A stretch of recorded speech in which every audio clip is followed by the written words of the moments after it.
Last ভিডিওতে আমরা ডকুমেন্টের মধ্যে আইডি সিলেক্ট করে দেখিয়েছি। এখন আমি বলেছিলাম যে ডকুমেন্টে বা আমাদের মার্কআপে একটা আইডি একবারই থাকবে, অর্থাৎ ইউনিক থাকবে। তো কেন ইউনিক থাকতে হবে? কারণ আইডি হচ্ছে আমরা মানে একটা ইউনিক এলিমেন্ট। তো যখন আমাদের মার্কআপে সেম নামের একাধিক আইডি থাকবে তখন কি হবে? মনে করুন এখানে আমি দুইটা আইডি নিচ্ছি, মনে করুন হচ্ছে test string 1 just for testing, string 2, same ID আমি দুইবার নিলাম, স্ট্রিং 1 স্ট্রিং 2। এখন আমি যদি এটাকে সিলেক্ট করে ট্রাই করি, আচ্ছা কনসোল এররটা দেখাচ্ছে কারণ আমি গত ভিডিওতে এই যে এটা করা ট্রাই করেছিলাম, কিছু ভুল করেছিলাম। এইটাকে যদি সিলেক্ট করি document dot get element by ID test, সে কোনটাকে সিলেক্ট করেছে? স্ট্রিং 1। দ্যাট মিনস যখন আপনি আইডি সিলেক্ট করবেন, যদি একাধিক থাকলেও লাভ নেই, সে হচ্ছে ডকুমেন্টের উপর থেকে রিড করা শুরু করে, সে প্রথমটাকে ধরবে, পরেরটাকে সে ধরবে না। আমি হচ্ছে এই টেস্ট আইডিটাকে ধরলাম। এখন যদি লিখি টেক্সট কন্টেন্ট, সে প্রথমটার টেক্সট কন্টেন্ট রিটার্ন করছে। সো আমাকে আইডি একবার রাখতে হবে, একাধিক রাখলেও লাভ নেই, আমি সেটাকে ফেচ করতে পারবো না এবং ওটার সাথে ইন্টারেক্ট করতে পারবো না আইডি ধরে। তো আমাদের যদি একাধিক এলিমেন্টের সাথে ইন্টারেক্ট করতে হয় সেম টাইপের, সো আমাদের কি ইউজ করতে হচ্ছে ক্লাস। আমরা জানি ক্লাস, সেম ক্লাস একাধিক এলিমেন্টের উপর থাকতে পারে। তো ক্লাস মানে হচ্ছে শ্রেণী, আর আইডি মানে হচ্ছে আইডেন্টি বা একটা ইউনিক আইডেন্টি।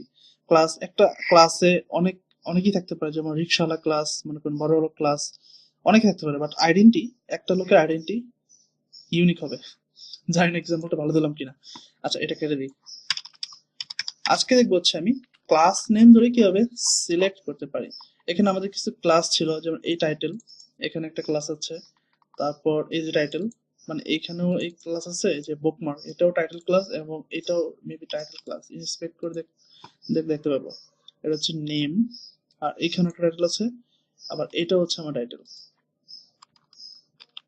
এখন ক্লাস নেম সিলেক্ট করার জন্য আমাকে করতে হবে, আমি প্রথমত ডকুমেন্টের আন্ডারে করব, ডকুমেন্ট ডট গেট, আগে দিয়েছিলাম get element by ID, but এটা হবে গেট এলিমেন্টস, অর্থাৎ plural, get elements by name, না সরি, ক্লাস নেম। এখানে আমাকে ক্লাস নেম দিতে হবে, আমি দিলাম টাইটেল। এখন দেওয়ার পর এটা it's something look like array, এক টাইটেল, সেকেন্ড টাইটেল। এখন এটার আমি যদি এখানে 0 দিই, তো আমাকে প্রথম টাইটেলটা দিচ্ছে বুকমার্কস। এখানে যদি 1 দেই, আমাকে সেকেন্ড দিচ্ছে। বাট এটা কিন্তু অ্যাকচুয়ালি এরর নয়। আপনি যদি এখানে এটা প্রোটোটাইপটা দেখেন, দেখতে পাচ্ছি ইটস দ্য HTML কালেকশন। ওকে, তো এখন এইটাকে যদি আমি একটা ভ্যারিয়েবল রাখি, const titles document dot get elements by class name title, console log করি, একাধিক এলিমেন্ট পাচ্ছি এখানে। এখন আমি যদি টেক্সট কন্টেন্ট চেঞ্জ করতে চাই আগের মতো, যেমন আগে যেমন করেছিলাম, যেমন এটাকে সিলেক্ট করলাম, তো এটাকে যদি আমি এখন করি টাইটেলস ডট টেক্সট কন্টেন্ট, এটা কিন্তু আসলে হবে না, বলবে এটা নট ফাংশন বা এরর দেবে, মানে কাজ করবে না।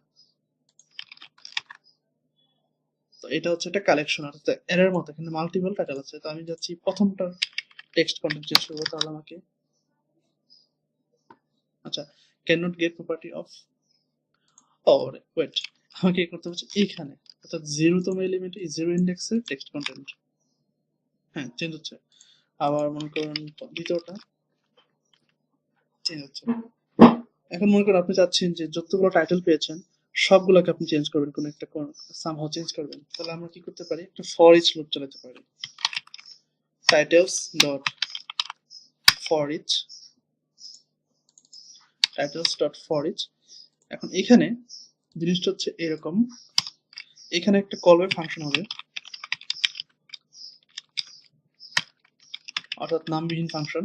আর এইখানে এই ফাংশনে HTML থেকে একটা, এখানে জাভাস্ক্রিপ্ট থেকে একটা বাই ডিফল্ট একটা প্যারামিটার পুশ হয়। এখানে যে কোনো না দিতে পারেন, সাপোজ দিলাম এলিমেন্ট। তো সে হচ্ছে প্রত্যেকটা এই HTML কালেকশন বা অ্যারের মধ্যে প্রত্যেকটা এলিমেন্ট সে একটা করে এখানে এটার মধ্যে অ্যাক্সেস পায়। তো মনে করো আমি এখানে কনসোল লগ করি el ডট টেক্সট কন্টেন্ট।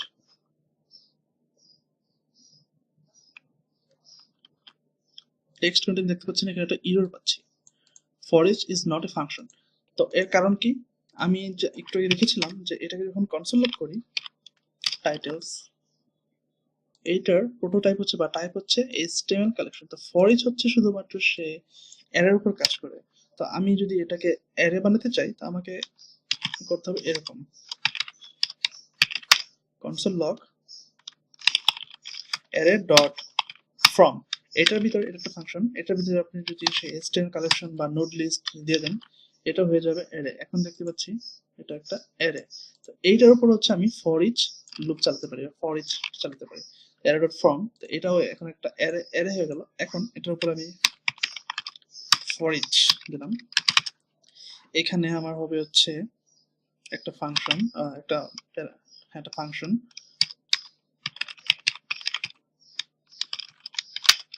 তার মধ্যে একটা প্যারামিটার হবে, সাপোজ দিলাম এলিমেন্ট। এখন যদি আমি কনসোল লগ করি এলিমেন্ট, প্রত্যেকটা এলিমেন্ট সিলেক্ট হচ্ছে। তো এই প্রত্যেকটা এলিমেন্টের সাথে এখন আপনি কিছু করতে পারেন।